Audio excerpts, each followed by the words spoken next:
एक लाइन में अगर आप लास्ट में समझना चाहें तो ये मान के चलें, उनके अंदर, साम्राज्यवादी देशों के अंदर इतनी ईगो आ गई थी कि उनको लगता था कि अहम ने एक वहम पाल रखा है कि ये सारा कारवां मैंने ही संभाल रखा है।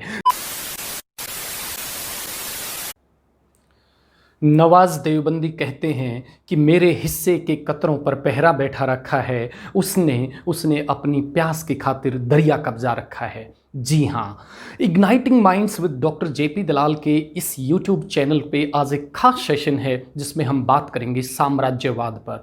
डियर व्यूअर्स, साम्राज्यवाद, इंपीरियलिज्म, कॉलोनियलिज्म, अलग अलग नामों से दुनिया में इसे जाना गया। इसका बेसिक मीनिंग अगर आप समझेंगे सबसे पहले तो आप पाएंगे कि when a stronger country controls over the means of production of a week country, जब एक ताकतवर देश एक कमजोर देश के उत्पादन के साधनों पर कब्जा कर लेता है, उसे साम्राज्यवाद कहा गया।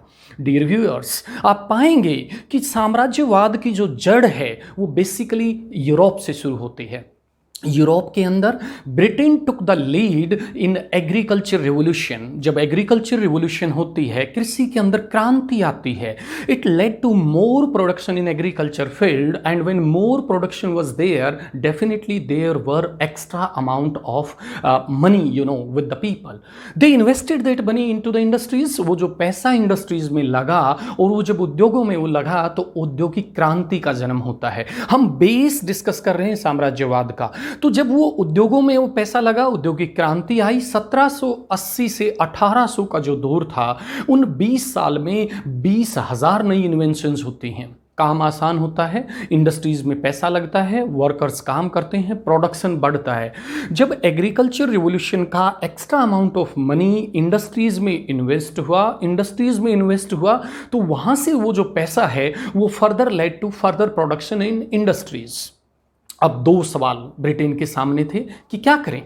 या तो वो जो एक्स्ट्रा प्रोडक्शन है, उस प्रोडक्शन का जो मैकेनिज्म है, जो लगातार प्रोडक्शन हो रहा है फैक्ट्रीज में, या तो मशीनों को रोका जाए, फैक्ट्रीज को बंद किया जाए, और दूसरा तरीका था कि इंटरनेशनल मार्केट ढूंढी जाए जहां पे उस सामान को बेचा जाए। The British took the second option. उन्होंने अंतर्राष्ट्रीय स्तर पर एक अभियान चलाया, नए नए देशों के पास, नई नई मार्केट्स में, अलग अलग जगह पे वो गए। ब्रिटिश ईस्ट इंडिया कंपनी 1599 ईस्वी में फाउंड होती है। 1600 ईस्वी में इसे महारानी एलिजाबेथ, उसका खुद का शेयर है, महारानी एलिजाबेथ जो ब्रिटेन की महारानी है, उनका खुद का शेयर इस ब्रिटिश ईस्ट इंडिया कंपनी में है। भारत के साथ व्यापार करने के लिए कंपनी बनाई जाती है।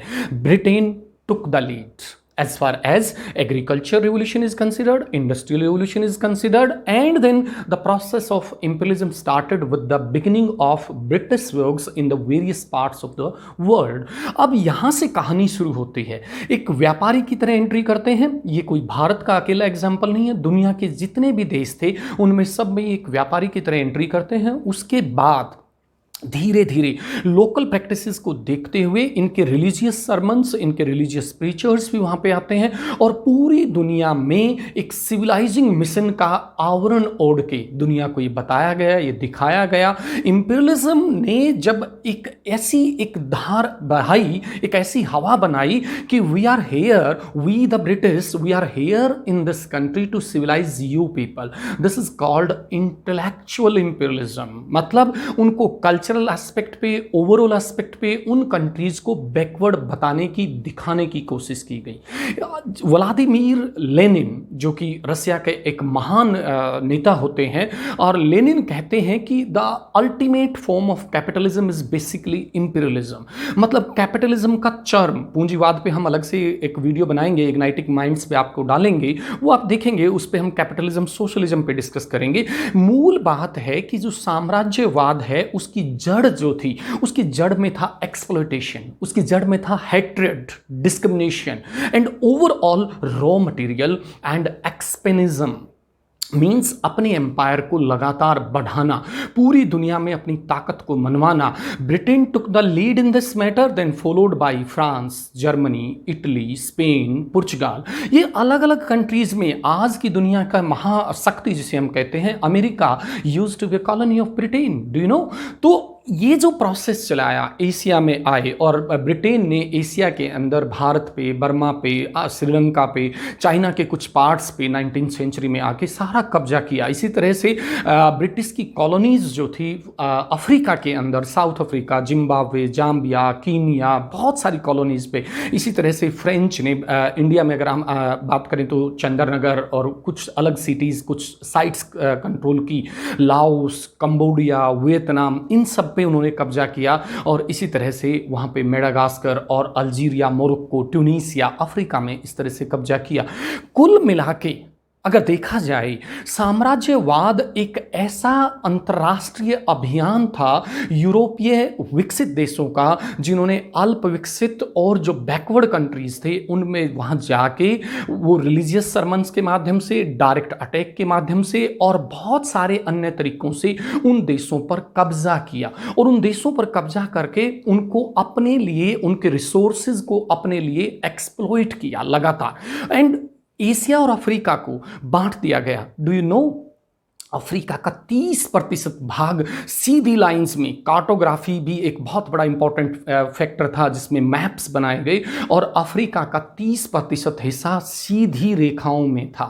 डियर व्यूअर्स, एक्सप्लॉयटेशन लगातार जारी रहा। इससे स्लेव ट्रेड आया जिस पे अलग से वीडियो बनेगी, इस पे बहुत सारे अलग अपार्टियड पॉलिसी आई, रंग भेद की नीति आई। उन्होंने हर तरीके से इन देशों को बैकवर्ड डिक्लेयर किया और अपनी जाति को, अपने आप को सर्वोपरि साबित किया। और इसके साथ साथ उन्होंने हर तरीके से, व्यापार के हिसाब से, धर्म के हिसाब से, समाज के हिसाब से, आर्थिक, राजनीतिक, सामाजिक दोहन इन देशों का किया। और लगातार वो जो ड्रेन ऑफ वेल्थ था that was going towards the European countries in this imperialist process. 19वीं सेंचुरी आते आते ये ब्लॉक्स बनने लगे, ग्रुप बनने लगे, कौन ज्यादा देशों पर कब्जा करेगा। और उसके साथ साथ एक लगातार अभियान चला पूरी दुनिया के अंदर कि ज्यादा से ज्यादा कॉलोनी है वही ज्यादा सुपर पावर कंट्रीज हैं।